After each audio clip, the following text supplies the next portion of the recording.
We've seen in the past that the frequency of compounding can highly affect an interest-earning account. For example, we looked here at a case of 4 different accounts that all claimed 20% annual interest. But because of the frequency of compounding, the result that you get from these accounts can vary quite a bit. So it was determined in the past that the annual interest rate is not the fairest way to describe an account and how much money the consumer will actually get. The annual interest rate is called the APR. So all of these banks have an APR of 20%. That's annual percentage rate.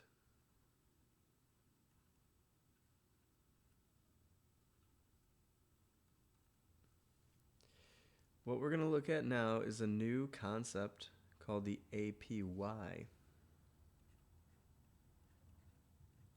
That is the annual percentage yield.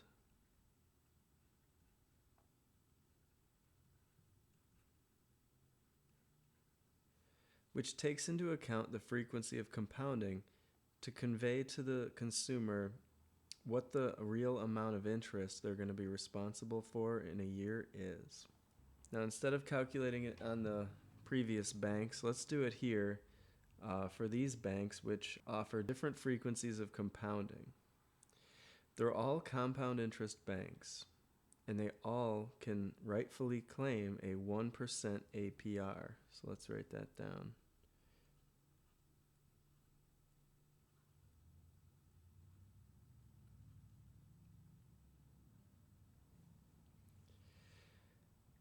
But all the banks do not have the same frequency of compounding, so the person doesn't always walk away with 1% after a year is up.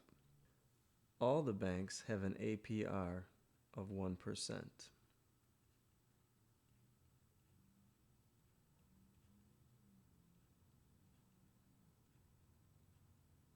But in only one of these cases does the person actually get 1% in a year. So look at the numbers in the banks. In which bank do you actually get 1% after a year is up? The answer is Bank C. In Bank C, you earn $1 in 1 year, and $1 really is 1% of 100. And that's why the APY for Bank C is going to be 1%. Now we want to be able to calculate that 1% using 2 methods. There's a formula for it, which is at the top of the page, and that is an easy way to find the APY. And I'll go over another method as well. If you take the account balance in 1 year and subtract the previous year's account balance, you get the amount of money earned in a year. Then we want to simply divide that amount of money by the previous year. We'll turn it into a percentage, and that is another way of calculating the APY. I'll show both methods for Bank C. Using the formula, all we have to do is plug in the correct R, which is the APR, in decimal form.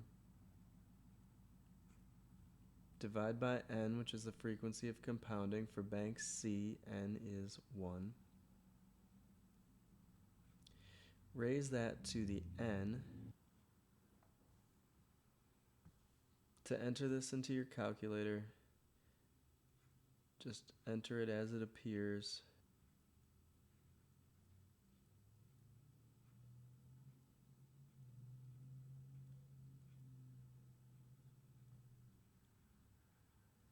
Should look like that on calculator. And you'll get 1%. Alright. Now let's review the other method I mentioned for calculating APY. We want to subtract the account balance after 1 year minus the account balance in the previous year. and then divide by the account balance of the previous year.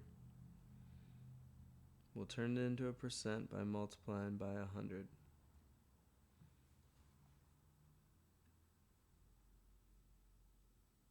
Okay, let's plug in the numbers. The account balance after 1 year is $101. The previous year's account balance was $100. That'll give us $1 of interest, and then we divide by the previous year and turn it into a percentage by multiplying by 100%. This, of course, gives us 1%. And that is the APY.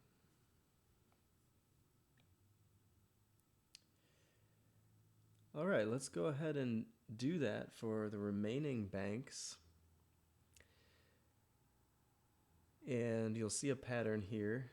The numbers have been designed to work out pretty easily.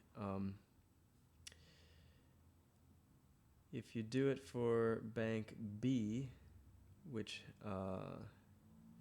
only adds the interest to the principal every 2 years, then you don't get quite as much of a yield out of that account.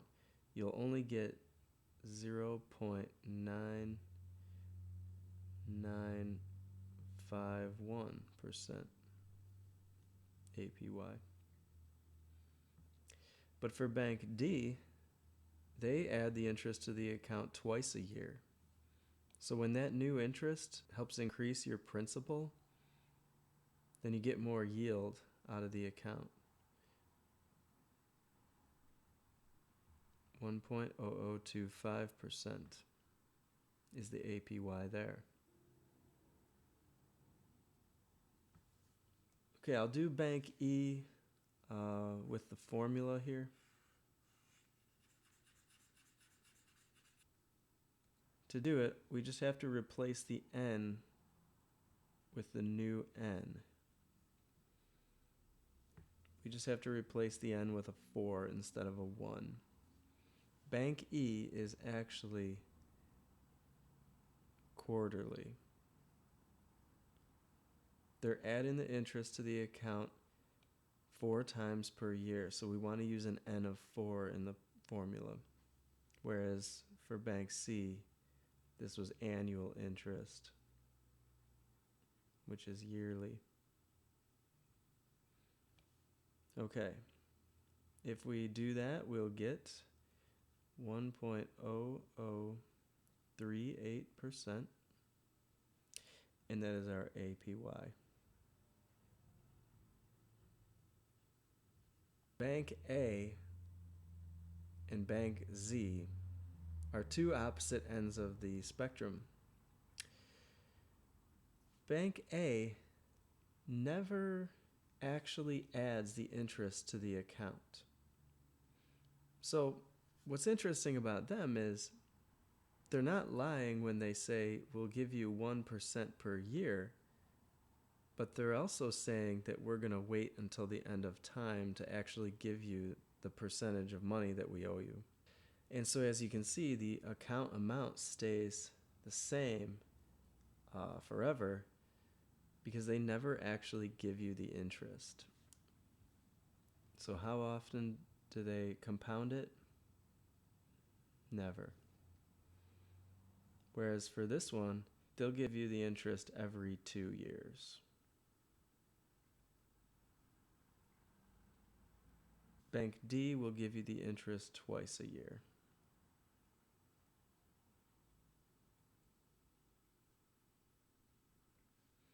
So how often does Bank Z give you the money? Continuously.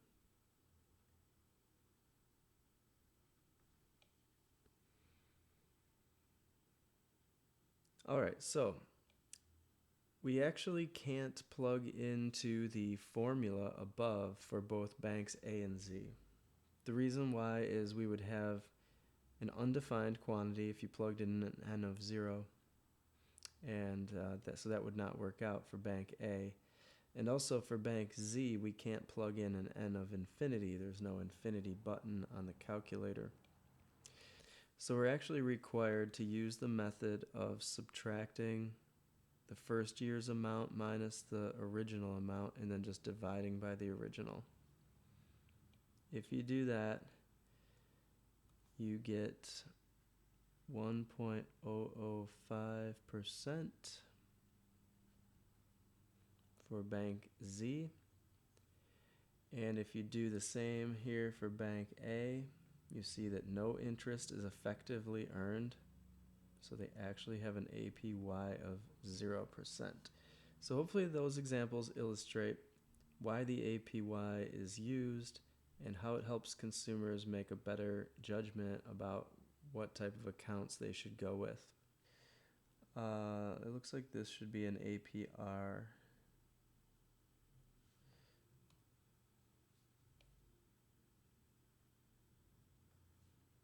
Okay. What is the highest possible APY if the nominal APR is 1% per year? So if you look at the table, it should be clear that bank Z contains the highest possible APY. When the interest is added continuously, that's the fastest growth that you can ever get.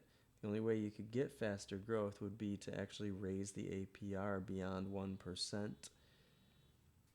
1.005% is the highest possible APY for an APR of 1%.